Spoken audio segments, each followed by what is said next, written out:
தலைவர் அவர்களே, இவங்க சொல்ற கதையெல்லாம் எப்படி இருக்குதுன்னா, மாண்புமிகு உறுப்பினர் அவர்கள் வந்து எவ்வளவு அழகாக ஒரு திரைக்கதையை தயார் பண்ணுவாருன்னு நான் இன்னைக்கு தான் தெரிஞ்சுக்கிட்டேன். அழகான திரைக்கதையெல்லாம் பேசிக்கிட்டு இருந்தார்.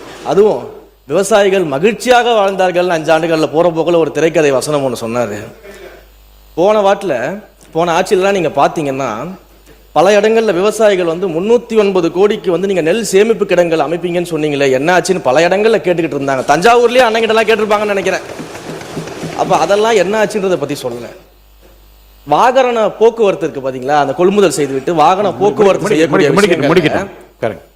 பல்வேறு முறைகேடுகள் நடந்ததாக விவசாயிகள்லாம் போராட்டம் பண்ணாங்க. அதெல்லாம் அண்ணன் கண்ணுக்கு வரவே இல்லையா என்னன்னு தெரியல. கரும்புக்கு வந்து ஒரு விலை நிர்ணயம் செய்துவிட்டு, கரும்புக்கு ஒரு விலை நிர்ணயம் அரசாங்கம் செஞ்சா அந்த விலைக்கு கீழே இன்னொரு விலையை அதிகாரிகள் நிர்ணயம் செய்து கருது கொள்முதல் செய்ததாகலாம் அன்னைக்கு விவசாயிகள் போராடினாங்க, பிரச்சனை பண்ணாங்க. அதையும் அண்ணா மறந்துட்டாரு போல. இப்படி ஐயா விவசாயிகள் சொன்னதான் சொல்றேன், இப்படி எல்லாம் நடந்துகிட்டு இருந்துச்சு.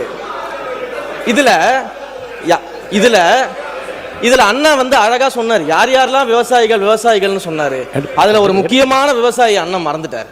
எல்லாரும் விவசாயிகள் அண்ணன் ஒவ்வொருத்தரை பத்தியும் சொல்லும் போது ஒரு முக்கியமான விவசாயியை மறந்துட்டாரு. கரும்பு தோட்டத்துக்குள்ள கான்கிரீட் போட்டு நடந்த விவசாயியை பத்தி அண்ணன் சொல்ல மறந்துட்டாரு.